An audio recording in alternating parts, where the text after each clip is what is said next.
What would Abe Vigoda do? Probably go to the hospital because they fell on their ass. Anyway, hello. 3 hours of sleep here with yet another fine quality speedrun. When we last left off this thrilling adventure, you saw me suffer getting arthritis through the game Killing Time. Today, we're doing a game that you may know. It came out, well, the shareware version of this game came out not too long from now. In fact, Saturday makes the let's see, Marathon came out the same day, so that'd be 25th anniversary of Rise of the Triad shareware release. We're not playing the shareware, we're playing the full game. Let me just get off the screen. So, I need to say some things. There's been some very significant changes since Rip Chip ran this at Shots Fired. If you can hear me, please mention in the doodad. Hopefully it's there. But, okay. One, instead of Lorelei, we're playing as Ty Barrett. The reasons is that looking through the source code, and god damn is the source code not the best thing to look at. Ty Barrett is just slightly slower, but has a bit more health. I think that's a decent compromise. It means that we're not going to die as much.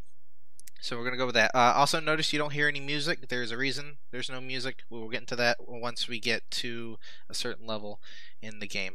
Anyway, we're going to start in 3, 2, 1, go. Alright, so Rise of the Triad came out, the full game came out in 1995. It's on the Wolfenstein 3D engine. I know it doesn't look like that, but just trust me on that. Heavily modified. Originally it was supposed to be a sequel to Wolfenstein 3D. Didn't really come to pass. Came its own wacky thing. And there's not really much to talk about the first level, so that's why I'm doing this. This is actually one of the first games with rocket jumping. We're not going to do really any rocket jumping at the moment. We're just going to pick up some Mercury modes, go hover, pick up our MP40, which we'll be mainly using for all the fighting, other than, our rocket and magical attacks. And we use this instead of picking up dog mode, which I believe Rip Chip used on their last run of this for Shots Fired. Dog mode, although it's nice, you still have to avoid enemies, and with this you get a 2-for-1 special since you have Mercury mode. So I can just breeze through the rest of this with little to no worry. Alright. So we're almost near the end of level 2. There's about 8 levels per episode, with episode 4 having a 3-level boss level, Anyway, third level. This introduces quite a few elements. It introduces the knife, which I need to mention I was practicing earlier, so technically I already have the knife. I am going to pick up the knife to be considerate in this run, just to act like I was running the game for the first time in this particular instance of DOSBox, or just the running of this executable. There's the guards in the black overcoats that shoot nets, which is not going to be an issue since we already have the knife. And a lot of fire. Luckily we got through the fire relatively okay. So, in addition to all of the music not being here, I was supposed to save there, that was supposed to help with the timing. That's okay. Using Ty Barrett means I can actually kind of cheese this section a bit more. As you notice, I'm not on the brink of death like using Lorelei would probably have. So I can rather comfortably go for the key and not have to worry about a single thing. If my commentary sounds a bit rambolic, I just need to point out that I'm only on 3 hours of sleep. But, I tend to do my best speedrunning when I'm literally depriving my brain of essential functions. So, that's good stuff. Anyway, we pick up dog mode there instead of going for the random power-up because we used a neat strategy known as looking at the map editor, and we found out the dog mode was right there, and it makes this section a bit quicker and we don't have to worry about god mode. Uh-oh. Hello Kenzie, I hope you're having a good evening. Alright, so yeah. Dog mode makes this section hell of a lot better, and the fact that I don't have to, you know, leave it up to luck, which technically the random power-up is just cycling. It's not even random. Okay, let's talk about music. We're on 2 key return. This is the level I wanted to talk about elevators. So there are 2 elevators in this level, and if the music is off... Okay, so Rise of the Triad is weird. The elevator music that you get sometimes when you go into the elevator is tied solely to the music. You have a 1 in 10 chance of getting the... It's like 25 out of 256. Oops, sorry. You have a 1 in 10 chance of getting elevator music, and you know, that's 20 seconds. Some later levels, like Fire and Brimstone on episode 4, you have a possibility of losing up to 40 seconds due to, you know, complete BS. So I just play the game with absolutely no music. So if I do have to take an elevator, I'm only taking the elevator. I'm not gonna lose time to stuff that's would otherwise not be in my control.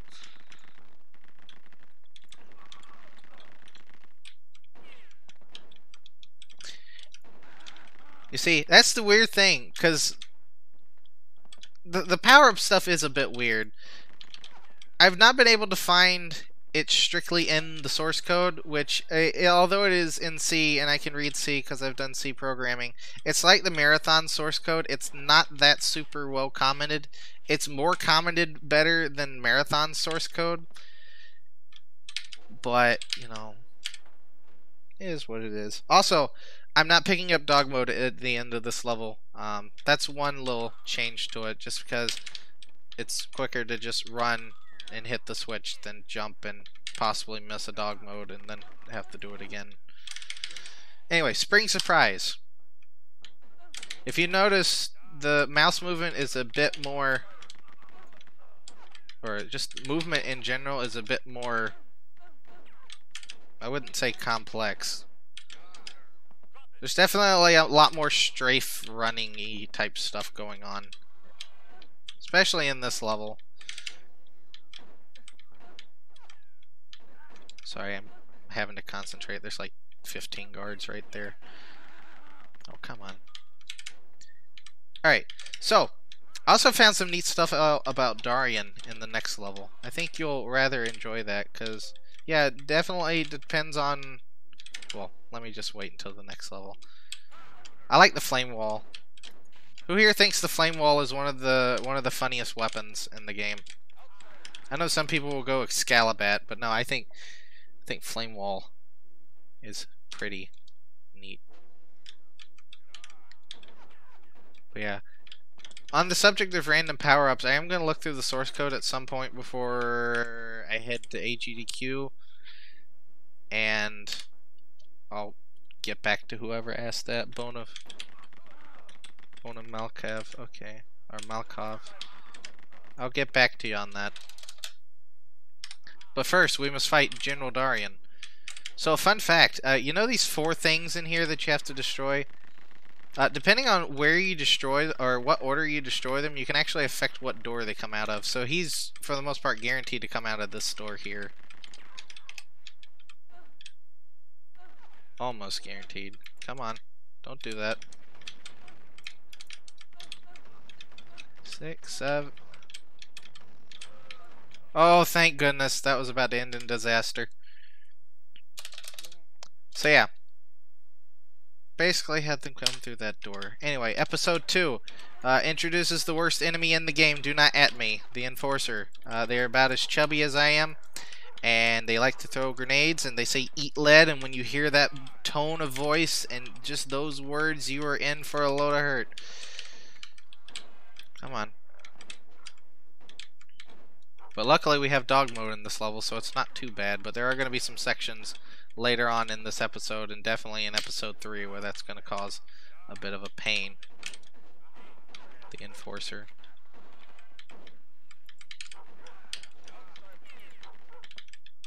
I don't have my headphones in at the moment, but I should probably put them in next time I go into an elevator. Because, you know, it's kind of nice to have, you know, audio. Grey Halls of Fire. I've gone through this level quite a considerable bit and rerouted it.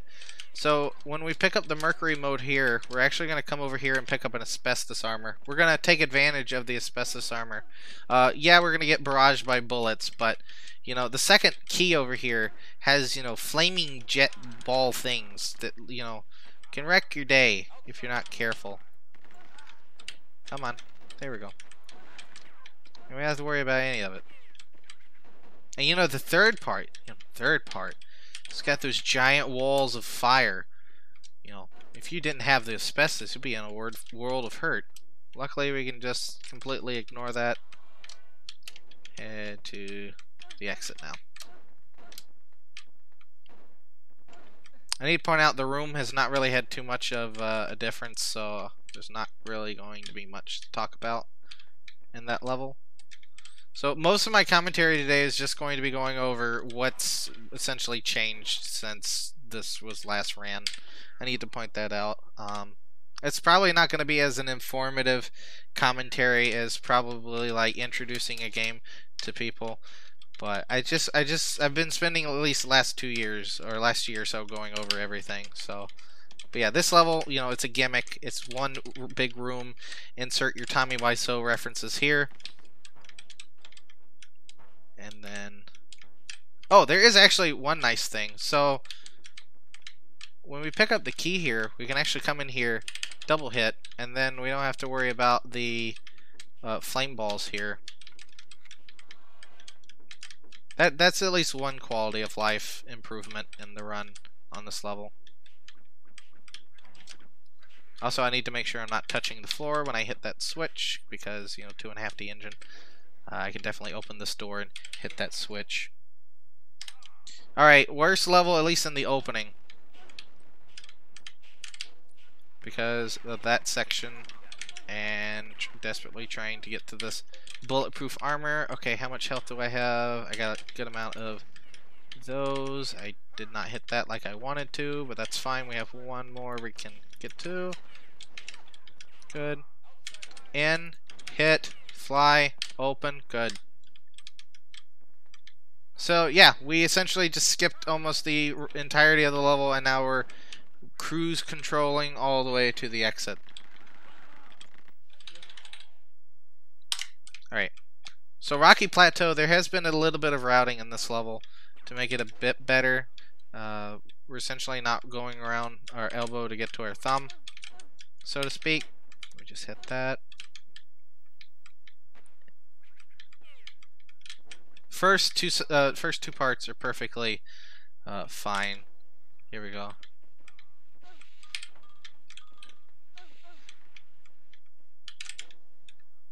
Alright, so this section, instead of going the other way, we essentially just go around like so.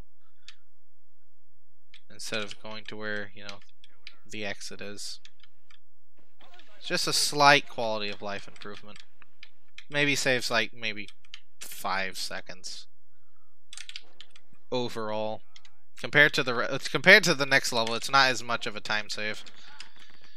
Because next level, we're not even going to pick up the first key.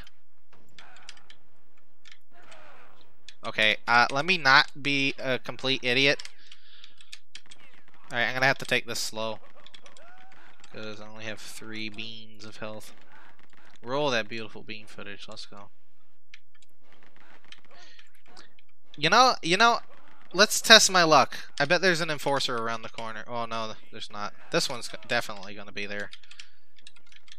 And that's fine, because we're out of rockets, so that means I don't have to carefully maneuver my way out of the secret in the next level. Next level, yeah. This level has had some somewhat substantial changes. I'm just waking up all the enemies now. Let's pick up the rocket launcher. Gonna pick up some water. I'm gonna save one more time here, and then instead of running directly into the firewall, I'm just gonna allow myself to get hurt so I can kind of cruise control into there. Alright, so first things first, we're going to pick up an asbestos here. It's very important that we pick it up.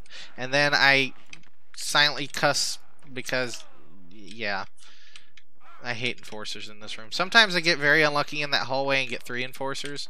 But anyway, we're going to take this secret here. We're going to come in here. We're going to stand here, jump over, and boom, we just skipped one entire key, and an annoying key at that. So now the rest of this level is going to go smooth sailing. It's not going to help with Cursed in the next level, but you know.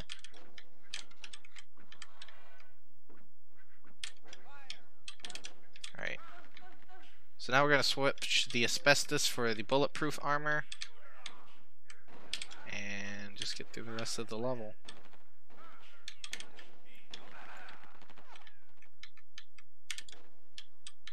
So yeah, I'm going to put my earbuds in at the end of episode 2's boss.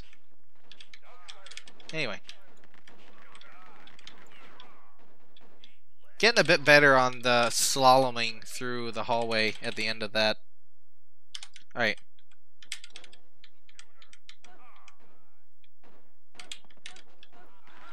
Alright, so this level has probably the worst aspect of RNG in this game, or just randomization. We have to get God mode. We have to get specifically God mode. We have one power-up standing in between us and absolute frustration. Will we get it in less than 5 tries? Find out tonight on a thrilling episode of Shots Fired. Hello? Okay. Oh god, there's an enforcer behind me. Okay. So yeah, let's see how lucky I am today. First try. Holy crap, okay. We got the first try.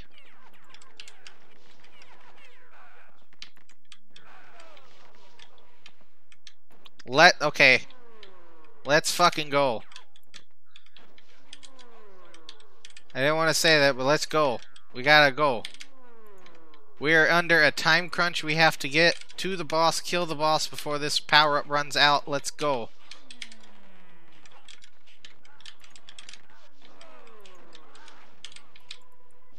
Okay, I got caught there, but it's fine because I had the God mode. So yeah, you can sometimes get caught in doors. If you're going through a door when a door closes, you're trapped in there. And in certain cases, you are soft-locked. So luckily, you're able to get out of. I was able to get out of that situation. Okay. Now we just need to wait here. I'm going to put my earbuds in now. We're going to get into the worst episode, which has a considerable number of things to it. I'm also going to tell you about Enemy. You know Enemy. Most feared boss in all of Rise of the Triad.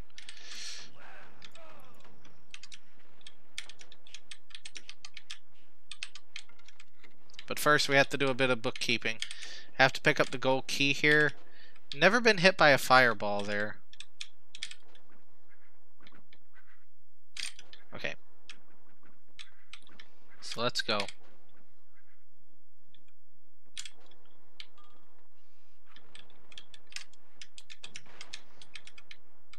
So yeah, we're taking this way instead of going the other route that Rip Chip did. Also, my keyboard stopped responding for a second for some reason. So we skip half of the hallway of incredible length. We'll still get to see the whole thing though, don't worry. And then I pick up this key and then I just immolate because I, for some reason, hugging the wall. Anyway. And since we're on this side, and I have a rocket launcher, we're going to have some fun. We're going to skip an entire jump. And I'm going to try something screwy as well in this run, because I'm just curious to see if I can pull it off in a marathon run. There's a bunch of columns at the end of this. Not this. Not this one. I'm going to attempt to phase through a column. It may or may not work. These columns open, start moving as soon as I'm here. Let's go. Come on, come on, come on. Nice! I did it. Okay, let's go.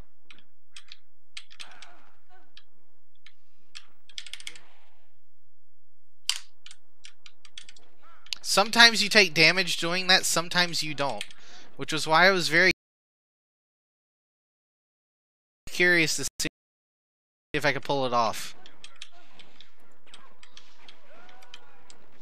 That was more of a swag strat, but still.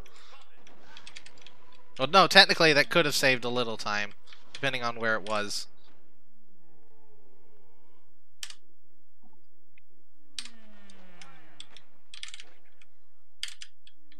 Alright. Didn't pick up the extra life even though I was literally right on top of it. Okay. Anyway.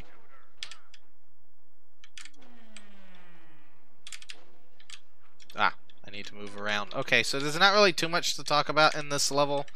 It's just basically one of those simple, you pick up God mode and then just run to the end of the level type of affairs.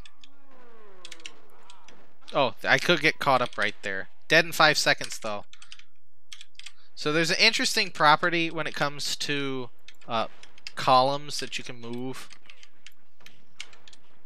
Okay, I'm actually kind of screwed a little. I gotta... Okay.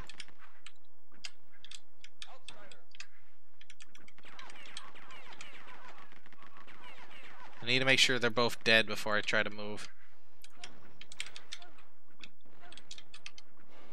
Alright, I might be screwed. I might be screwed.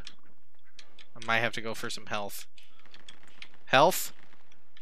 Little health. Okay, I gotta weigh my options here. Hold on.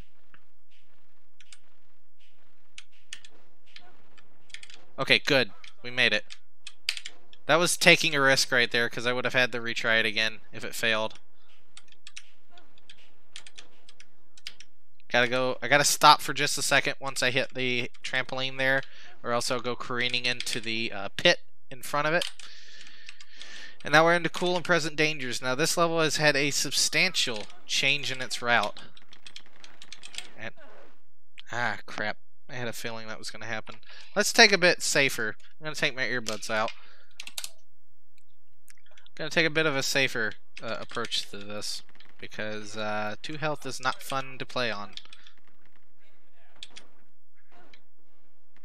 Oh yeah, I have to hit this before I can go for that. Come on, move, move, move. Thank you. Alright, and hopefully I still get the cycle well. I did. Okay, yeah, we're just gonna sit here.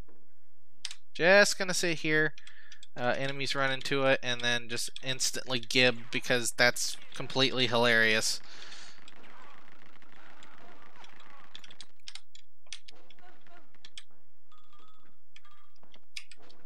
I hit the trampoline on the way out. Okay, so we're gonna do dog mode.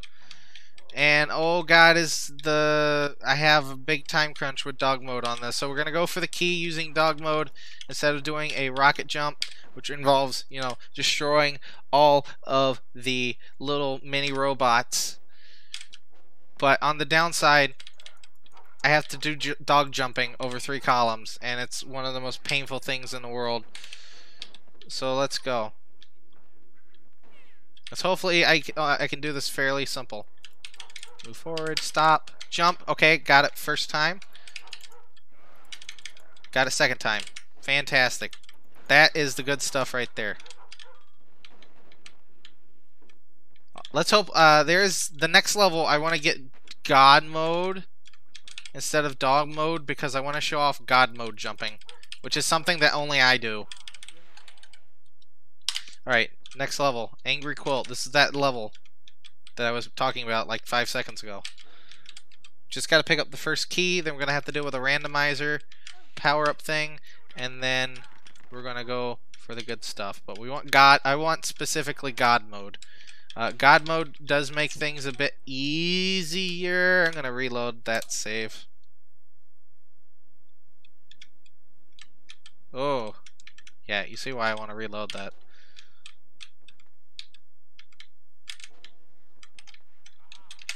Okay. I'm basically playing with an additional handicap since I can't hear what I'm doing at the moment. Okay. God mode. Nope. Okay. As much as dog mode is fun to play, I want God mode specifically. I want to show off God mode jumping. I will take the time loss to do that.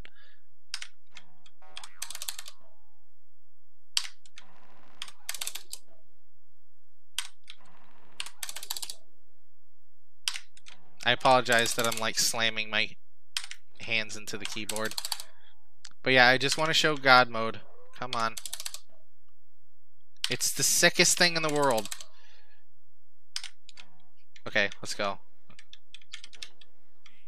Plus, if there's a enforcer, I don't want to get caught up on the enforcer blocking up the door leading to the elevator area. So having God mode is a bit better.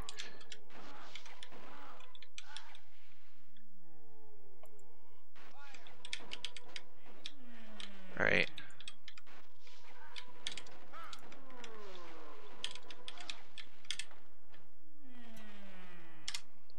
Alright, so, God mode jump. Sickest stuff. Just gotta get it. Hold on.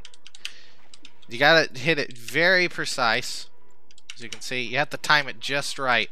But the blast that you shoot can let you go flying. Hopefully I don't have to do it on the way back, because on the way back it is a bit hard. Okay, we're gonna have to do it anyway. There we go. Bada boom. Is this set in Underland? I have no idea what that is.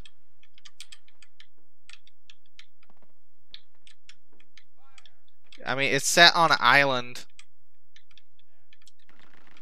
It is set on an island off the coast of San Francisco. That's about the most logical thing in this game. Oh god, I might actually die. Oh, I didn't die. Oh, fantastic.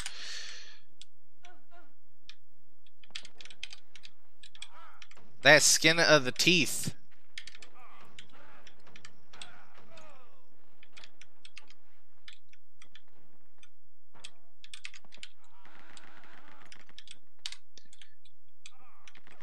I mean, I've seen Venture Brothers before. I've just not seen any recent things because I don't have television, and I'm usually playing video games at night or watching bad movies.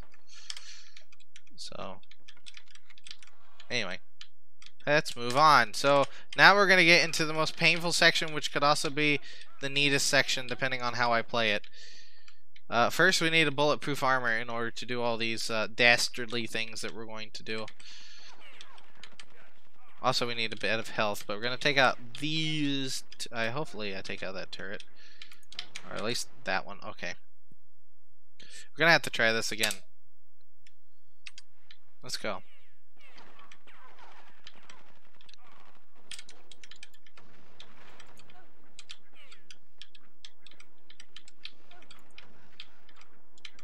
Alright, we got a little bit of a fight, don't we?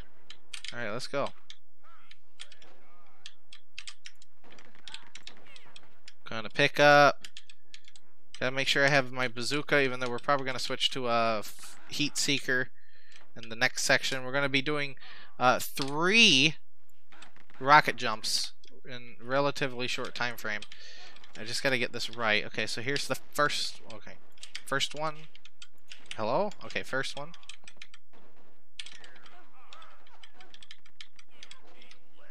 And, of course, I get in a very bad situation, so let me take my time a little. Because I want to lure those enforcers. Alright. And now I gotta not die here. Good. You gotta be very strategic when you do this.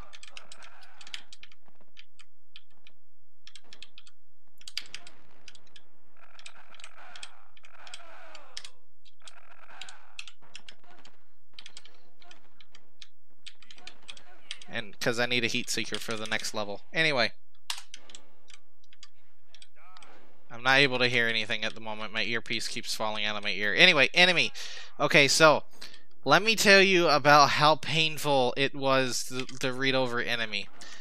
I'm now going to describe the behavior of enemy. Before, enemy was believed to be an absolute anomaly. It is not that. It is not the case whatsoever. One bit. Just take that idea, throw it out of your head. Enemy has a behavior. It's essentially snapshot and then head to snapshot. So, I'm going to stand here. Enemy's going to now get activated, run out of frame. I'm going to then shoot these flame walls. I need to pick this up as well.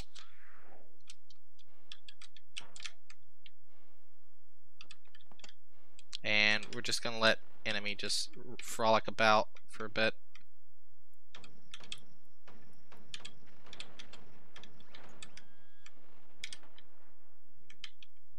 I need to save here because this is where this fight gets very randy. Oh boy. So yeah, they take a snapshot of where you are, and then they attempt to get to you. If they see you, they will attack you. It's fairly straightforward. We take advantage of that. We move into positions that we know enemy will follow us to, and then go after them. I really don't want to be right here, but too late. Enemy's dead. Can we get an F in chat for enemy?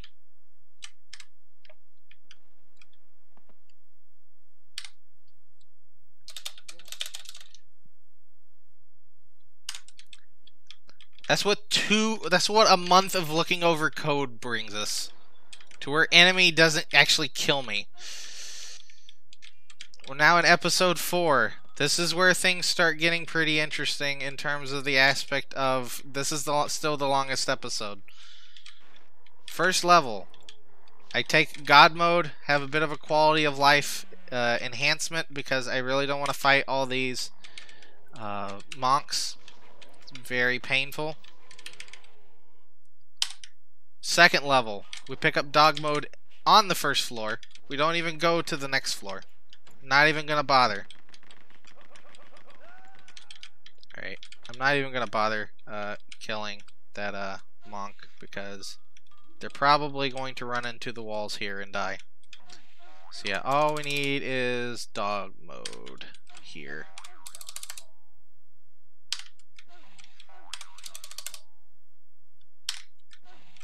Okay, good. So this skips having to go up an elevator, go down an elevator, and then, you know,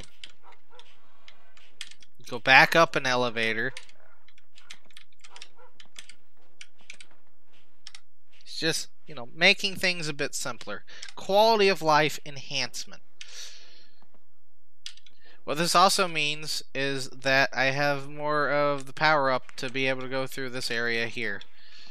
And I'm not, you know, fighting to not be in a bad place. I hate this section so much. There was one time I was able to jump right straight through this, and it was the most insane thing, and I've only been able to do it once, and I've never been able to do it again. Alright, good placement on, good enemy selection right there. Oh, thank you, Sabayan. I would have never known what would happen if I did not know that my updates were available. Now, can you please get off my screen so I can see how much... Thank you.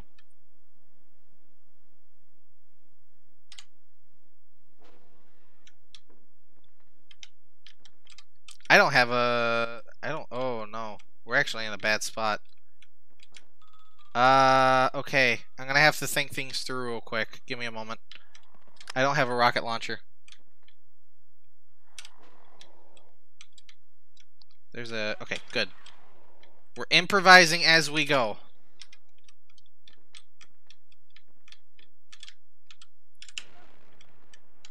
You know, sometimes stuff like this happens. We just gotta go with it.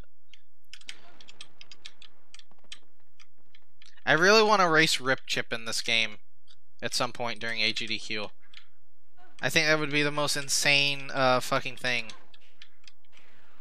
Because we're not too far away time-wise to each other.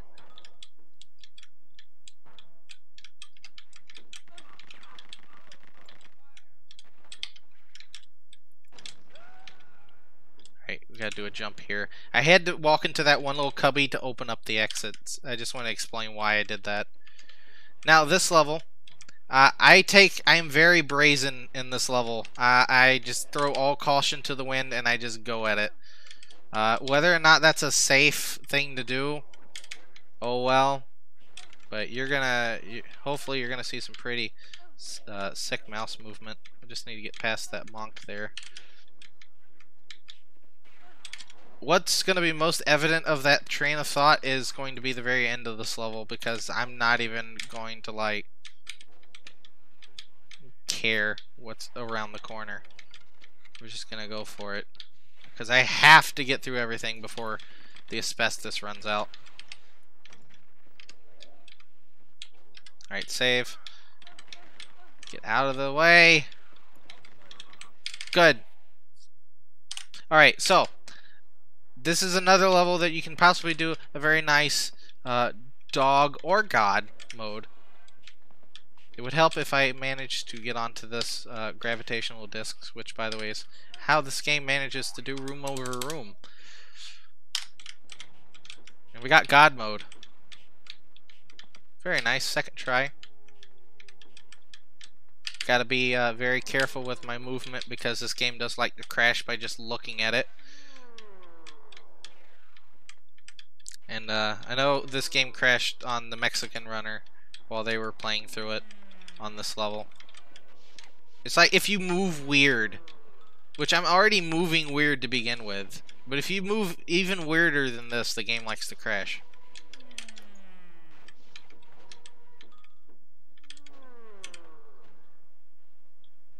Anyway, here we go. We're gonna see another cool God mode jump, and I have enough God mode that I can pull this off and be able to get near the exit. Okay, come on. There we go. That's the good stuff.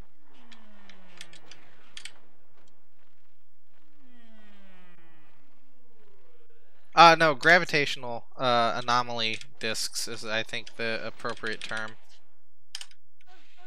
Oh, look, here's a level that kind of makes you think Wolfenstein 3D. Hey. And this is the level we need God mode for. This level is very fun with God mode. Dog mode may be fun, but it's an absolute bloodbath with God mode.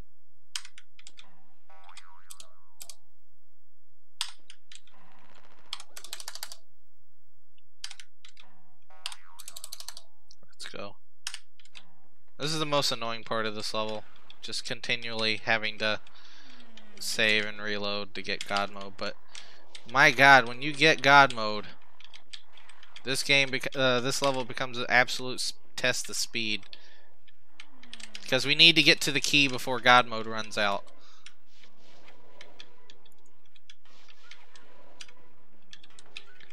Speaking of mazes, how about that crystal maze? I'm never gonna shut up about it. If you ever meet me in real life, I will talk about that game show. To a considerable degree. Anyway.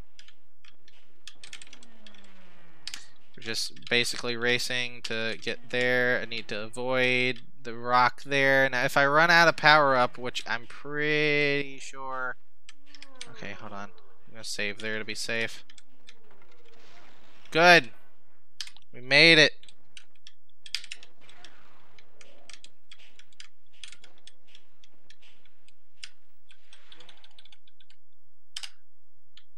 Oh yeah, for those that didn't know, Legends of the Hidden Temple is apparently coming back for not on Nickelodeon, but on like a streaming service.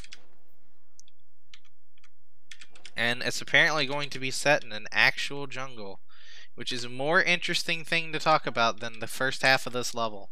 Second half has some pretty interesting stuff. We're gonna thread the needle. By the way, after this we have literally the boss levels, and that's it. So, hello? There we go. That was weird. So we have 3 sections right here. We're going to essentially just run straight into them. No regard to our safety. Hit these 3 switches and then leave. And as you can see, it literally blocks my entire vision. That's the amount of impairment on being able to see that causes you to stub your toe in the middle of the night. I mean, that's happened to me a lot. You ever stub your toe in a way that just, it literally feels like your leg is on fire?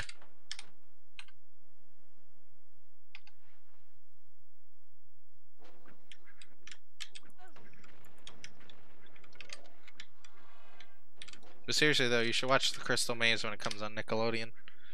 Anyway. That's my pro tip of this run, which isn't even related to the run, but still, very nice pro tip.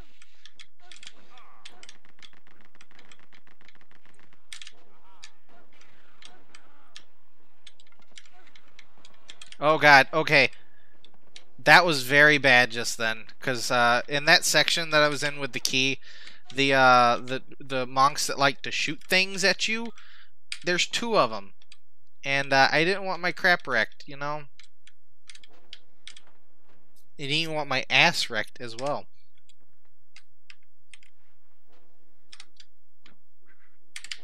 Anyway, we're about to get to El Oscuro, and what if I told you that I can possibly make this fight the dumbest fight in the world?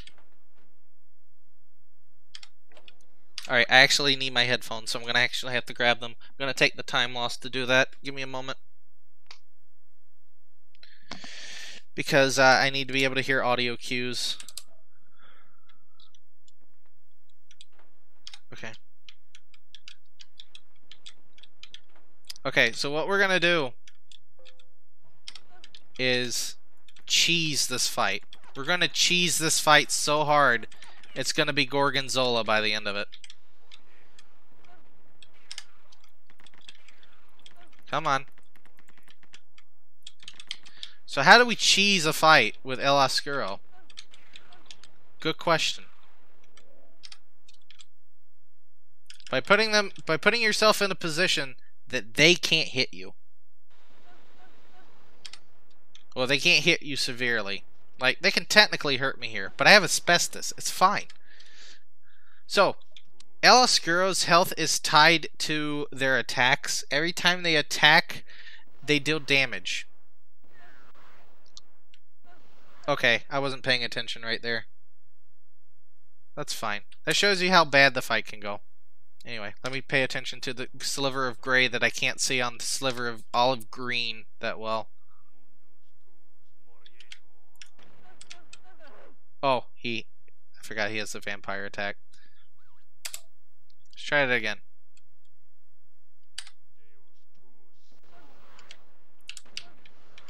That'll work.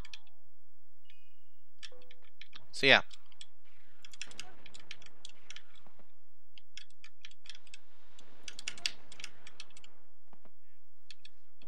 All we have to do is just attack, let them attack enough until they turn into a snake, and we don't question that.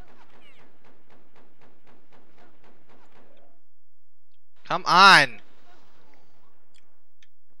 You gonna take 12 years to get over here? There we go.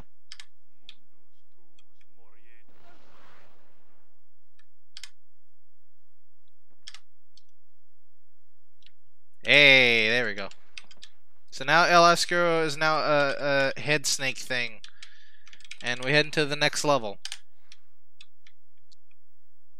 I looked over and saw what the time was. I'm not surprised. There's been a considerable number of problems with this run. Won't lie.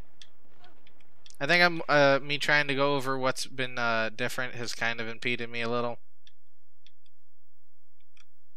Basically, there's not really too much else different in the run. I do things a little bit different, but I actually also have to make sure I'm very precise with the next level.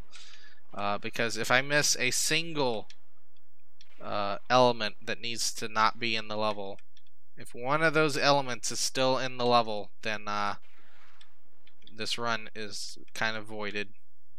And to that effect, I've probably wasted your time at that point. But let's see if we can get it. Alright, last level. Question mark.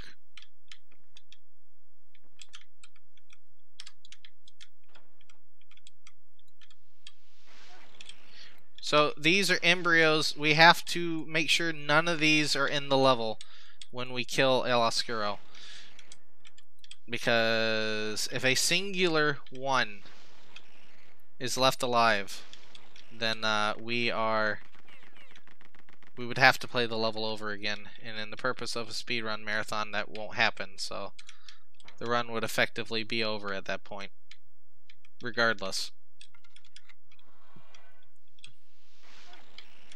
So I need to make sure I get these first try.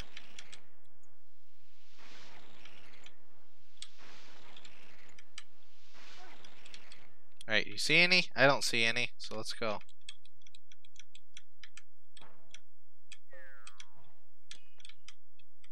So there's a secret power up we need to hit right there.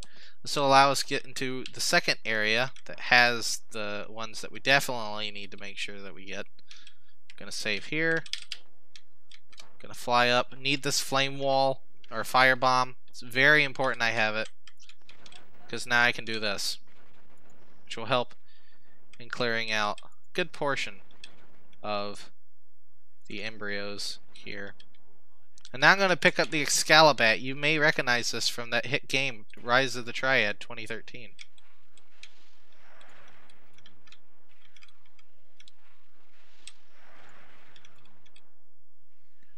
This is our main method of getting rid of these. Although some of these I'm going to go personally up to and destroy. I need to stand here for a second. There we go. Alright. No more over there, so I just need to get these. Alright, I'm going to save here. And do I see any? No. Okay. I need to make absolute sure.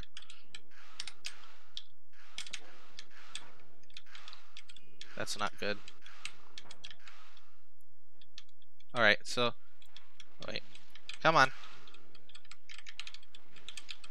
I'm going to try to quick kill El Oscuro here. That didn't work. That did not work.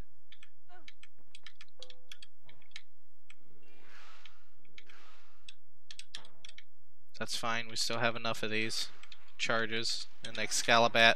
Next hit should kill him. So get ready. Do not hit anything yet. Not yet. We're going to have to wait just a bit.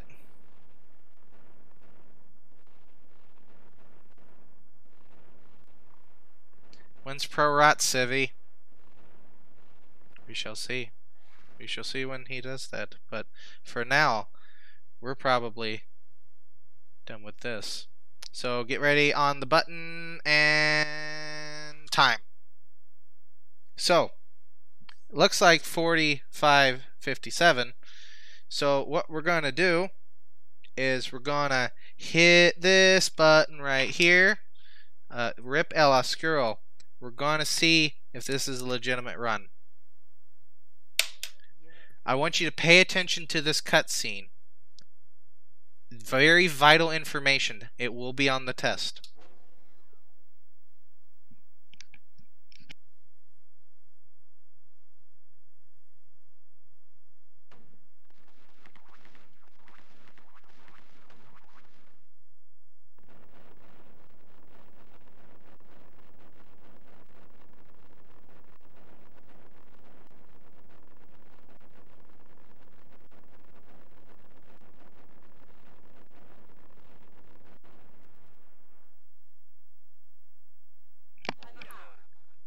Alright, so, should I have done this well, we will not get the dreaded words.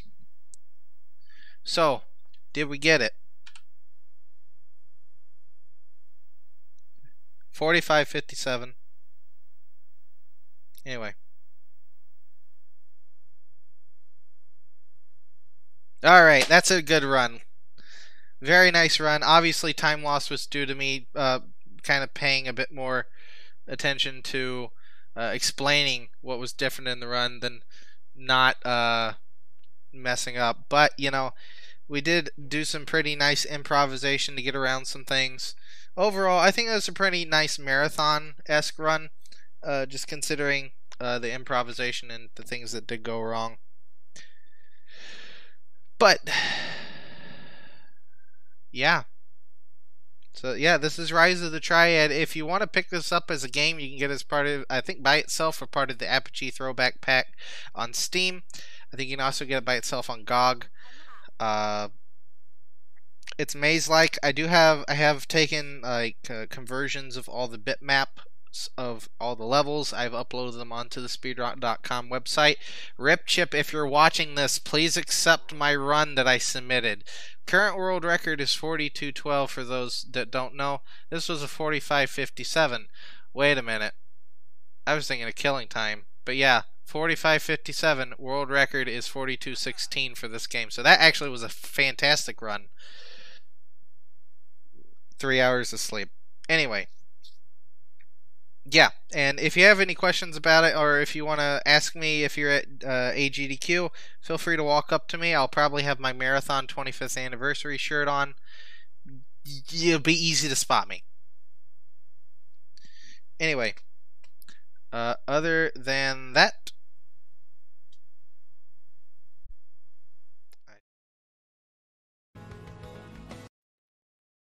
All right.